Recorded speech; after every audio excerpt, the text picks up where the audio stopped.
आफ्नो फ्युचरको लागि saving bank एकाउन्टमा पैसा राखेको छु भनेर ढुक्क त पर्नु भएको छैन नि। के हुन्छ यदि म भन्छु कि तपाईँको पैसा दिनदिनै घट्दैछ? बुझ्नु भएन? आउनुहोस् म बुझाउँछु। यो सारा चक्कर हो इन्फ्लेसनको।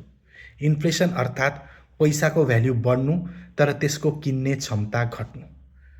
सरल भाषामा भन्नु पर्यो भने आजभन्दा 20 वर्ष अगाडि तपाईँ 100 रुपियाँमा जे सामानहरू किन्न सक्नुहुन्थ्यो, के आज 100 रुपियाँमा तपाईँ त्यही सामानहरू किन्न सक्नुहुन्छ? सक्नु हुँदैन नि, किनकि हाम्रो पैसाको किन्ने क्षमता घटिरहेछ।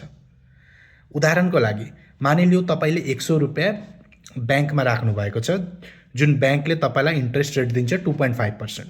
100 रुपियाँ एक सालपछि 102.5 रुपियाँ भयो।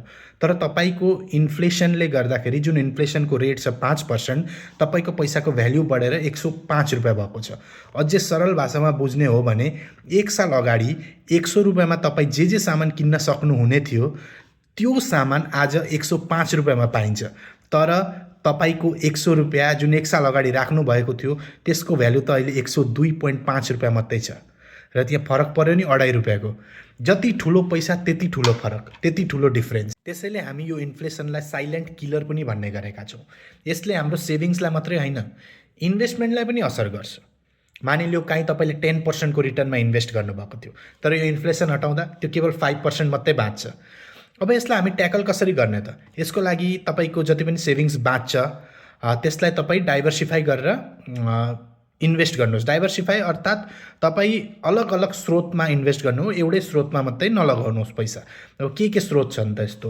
गोल्ड छ, डिजिटल गोल्ड, डिजिटल सिल्भर छ तपाईँकोमा, सेयर्स छ, म्युचुअल फन्ड छ, सिस्टमेटिक इन्भेस्टमेन्ट प्लान छ, गभर्मेन्ट बोन्ड्स छ। यस्तो धेरै प्रकारको इन्भेस्टमेन्ट टुल्सहरू छ जहाँ तपाईँले आफ्नो पैसा राख्न सक्नुहुनेछ, जुन चाहिँ जहाँ चाहिँ तपाईँको पैसा कम्पाउन्डिङ वेमा बढ्छ।